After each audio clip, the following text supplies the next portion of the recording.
Okay, let's come back over to the layers palette and make sure that we select the backdrop color layer. So this is the one that we can now create a new element on. We can go ahead and close that down.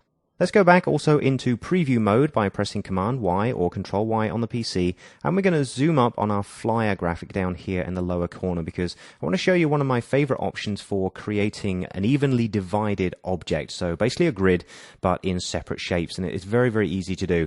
Basically, this flyer is going to be styled later on so that it's cut in sort of two pieces. The left-hand piece will be a black background with a logo and perhaps a slogan. The right hand is going to be an even grid of images, 3 by 3, and it's very easy to divide an object in Illustrator this way. Let's start out by selecting our background object, and remember when we did our keyboard shortcuts we specifically went in and created a keyboard shortcut for something called split into grid, and that's precisely why we did that. I want you to now pull up that shortcut. Now if we go over to object, I just want to show you where it is in case you need it in the future.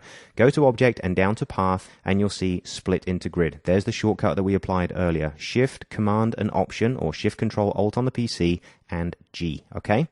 So back up to just the selection on its own, activate your keyboard shortcut, and we'll pull up the split into grid dialog box. Now all we're going to do at this stage is create two columns. So go ahead and turn on preview, add a second column. You can see that Illustrator is now dividing those two shapes, but there is a default gutter. So let's change that to 0 so there is no space. It's an even cut straight down the middle. All right. Now say OK, deselect, and we'll select the right hand one and use our keyboard shortcut to pull up exactly the same dialog box and now split this into 3 rows by 3 columns. Okay, now let's make sure we go ahead and turn on preview, and likewise make sure there are no gutters in this so we end up with a clean cut, and say OK, and it's just so very, very quick and easy to do this instead of trying to measure the number of shapes and then multiply them and copy them into the exact position. This is so very easy. Now, in order to make this easier to see, it might be worth just quickly changing the color of some of these. So I'm going to click on the top left-hand one, hold down the Shift key and click top right, center, bottom left, and bottom right.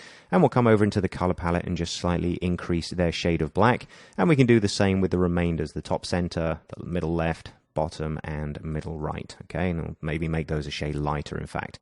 So you can see there the split into grid is incredibly handy, and you can use this for many different things, and we'll actually use it a little bit later for dividing up text frames. So nice handy little option, and that's precisely why we gave it a keyboard shortcut.